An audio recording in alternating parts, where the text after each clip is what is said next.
पंजाबी में हमारा कॉन्सेप्ट है, मगर लुगत के एतबार से क़यामत का मतलब तबाही, बर्बादी और मातम नहीं है, बल्कि क़यामत का मतलब है कायम होना, क़यामत का मतलब है उठ खड़ा होना, क़यामत का मतलब है जी उठना। तो जब हम कहते हैं ईदे क़यामत अल मसीह, यानी मसीह की क़यामत, मसीह का जी उठना, मसीह का उठ खड़ा होना, मसीह का मुर्दों में से जिलाया जाना। आमीन। क़यामत अल मसीह का क्या मतलब है? तो अगर हम कहें ईदे क़यामत अल मसीह, ते जे क़यामत का मतलब तबाही ते बर्बादी होए, ते फिर मतलब की बनेगा? मसीह की बर्बादी मुबारक। जे कि क़यामत अल मसीह मुबारक होवे, तो फिर असं की कहांगे मसीह की बर्बादी मुबारक? नहीं, क्योंकि क़यामत का मतलब बर्बादी और मातम नहीं है। क़यामत का मतलब है जी उठना और कायम होना। हम कहते हैं ईद क़यामत अल मसीह मुबारक, यानी मसीह के जी उठने की ईद मुबारक। ये मतलब है ईद क़यामत अल मसीह। गल बोले भाई, आमीन। अब बढ़ते हैं अपने पैसेज की तरफ जो हमने पढ़ा है। कलाम में लिखा है सब्बत के बाद हफ्ते के पहले दिन। तो हफ्ते का पहला दिन कौन सा है भाइयों? इतवार। हफ्ते का पहला दिन कौन सा है? इतवार। हफ्ते के पहले दिन कलाम में लिखा है कुछ औरतें यीशु मसीह की कब्र पर आई हैं। अब वो जा रही हैं ताकि यीशु मसीह की कब्र पर जाएं, मगर उन्हें इस बात का ख्याल नहीं है और वो परेशान है, ज़हन में सोच रही हैं कि हमारे लिए जो कब्र के ऊपर भारी पत्थर है उसे कौन लुढ़काएगा। कब्र के ऊपर पत्थर था या कब्र के दहाने में पत्थर था? ऊपर पत्थर था, सामने पत्थर था। ये क्या सीन है? सुनिए, उस दौर में जो कब्रें होती थी वो चट्टानों में, गारों में बना करते थे। जिवें असीं हुण बनाने खुले आम मैदान दे विच टोया फुट के इन्नी कब्रां नहीं सन हुंदियां, उस टाइम कब्रां दे लई जगह भी मुल लई जाती सी। ठीक है? तो उस टाइम जो कब्रें होती थी वो गारों में, चट्टानों में होती थी। यीशु मसीह की कब्र भी एक सख्त चट्टान के अंदर थी, गार के अंदर थी। गार के मुंह के आगे पत्थर रखा गया था। असीं समझते हैं कब्र के उत्ते पत्थर रखा गया, समझ रहे हैं? क्योंकि गार का जो मुंह था, गारों के रास्ते अंदर को होते हैं, जिवें सुरंगां नहीं बनी होंदियां हैं। तो गार का मुंह जो था वो एक बड़े पत्थर से, बड़े भारी पत्थर से बंद कर दिया गया था और उस पर सील कर दी गई थी रोम की हुकूमत की, और वहां पे सिपाहियों को तैनात कर दिया गया था, क्योंकि यीशु मसीह ने कहा था कि मैं तीसरे रोज मुर्दों में से।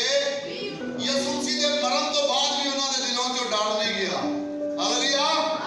यीशु के मरने के बाद भी उन्हें इस चीज का खौफ है कि किसी सच्ची मुच्ची ना जी उठे, इसलिए रोमी हुकूमत ने उसे पहरा लाया कि किसी ने भी उसे जान की पाबंदी नहीं, ऐनी कहो ते कर्फ्यू लग गया। क्यों नहीं? मगर इसके बावजूद वो औरतें जा रही हैं, मगर उन्हें इस चीज का ख्याल बिल्कुल नहीं आ रहा कि हुकूमत ने मना किया हुआ है, मगर वो एक बात की फिक्र में है कि जो भारी पत्थर कब्र के ऊपर है उसे कौन हटाएगा हमारे लिए। तो कलाम लिखा जब वो गई, वहां पे एक अजीब मंजर था। एक बड़ा भूचाल आया, ज़लज़ला आया, खुदा की कुदरत जाहिर हुई है, और जो सिपाही वहां पर मौजूद थे वो अदमुए हो गए हैं। उसके जलाल की ताब ना लाते हुए वो गिर पड़े हैं, बेहोश हो गए हैं। जब औरतें वहां पर पहुंचती हैं तो अजीब मंजर है।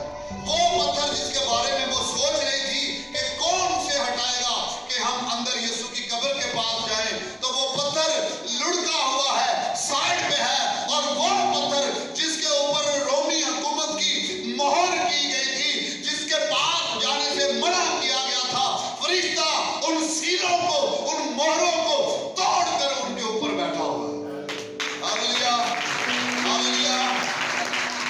जब आप ईमान से भरे किसी भी सफर की तरफ बढ़ते हैं तो सारी मोहरें, सारे बंधन और जुए खुदा अपनी कुदरत से तोड़ देता है।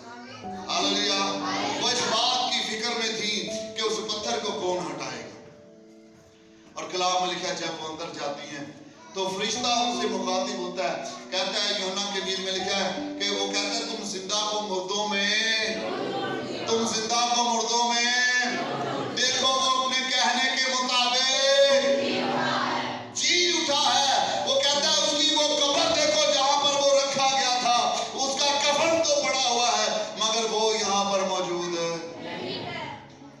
अभी चंद दिन पहले मैं फेसबुक के ऊपर एक बंदे का एक कमेंट पढ़ रहा था, तो गुड फ्राइडे के मुतालिक वो बात कर रहा था। गुड फ्राइडे के मुतालिक आपको समझाया हुआ है गुड फ्राइडे का मतलब क्या है। वो कहता है दुनिया के अंदर हर मजहब के अंदर जब भी कोई दुख का मौका होता है, किसी का कोई मर जाए, कोई फोतगी हो जाए, इस तरह का कोई अलमिया या सदमा हो, सारे लोग दुख मनाते हैं। ए मसीही कौम वखरी हुई है जिहड़ी उस टाइम खुशियां मना रही होंगी। उस बंदे ने ये कमेंट किया, तो मैंने फिर उसके नीचे ये लिखा, मैंने कहा अरे भाई जिसका मर जाए वही रोता है, जिसका मर जाए वही रोता है। अरे तेरा तो जिंदा है, तू क्यों उदास होता है? हालेलुया, तेरा तो जिंदा है, तू क्यों उदास होता है? अगर गुड फ्राइडे मातम का दिन है, रोने पीटने और सदमे का दिन है, तो आप मुझे बताओ उसे गुड फ्राइडे क्यों कहते हैं? गुड का मतलब क्या होता है? फ्राइडे का मतलब फ्राइडे यानी जो दिन है वो, यानी अच्छा दिन, अच्छा जुम्मा, ऐसा ही है। जबरदस्त जुम्मा, मुबारक जुम्मा भी इसे बोलते हैं, बाबरकत जुम्मा भी बोलते हैं। मैंने तो सोच जिस दिन कोई मर जाए वो मुबारक दिन होता है, वो अच्छा दिन होता है, तो फिर उन्हें गुड क्यों आंदे हो? उन्हें अच्छा दिन क्यों आंदे हो? उन्हें मुबारक दिन क्यों आंदे हो? असल में हम गैर कौमों की तरह नहीं है कि सदमा करें, चूंकि हमारा ईमान है कि वो काम जो आज तक कोई नबी पैगंबर नहीं कर सका, यीशु ने वो हमारे लिए किया, निजात के काम और प्रोसेस को मुकम्मल किया। हालेलुया, वो सलीब पर भी कहता है तमाम हुआ जो काम वो करने आया था। आमीन। That's why the Good Friday is a wonderful Friday. That's why the Good Friday is a blessful Friday. Hallelujah, hallelujah. इसी वजह से जो गुड फ्राइडे है वो बरकत जुमा है, वो मुबारक जुमा है, वो अच्छा जुमा है, क्योंकि उस रोज यीशु ने हमारा कफारा दिया। हम गुनाहों से, गुनाह की गुलामी से अबदी तौर पर अज़ल से लेकर अब तक जो गुनाह की गुलामी में आदम जकड़ा हुआ था वो रिहा हो गया। इसलिए वो फतह मंदी का दिन है, क्योंकि उस रोज गुनाह और मौत को उसने पहले ही शर्मिंदा कर दिया था।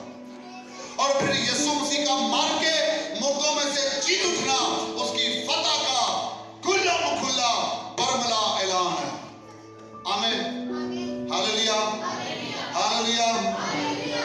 और कुरिन्थियों के खत में क्या लिखा है? मौत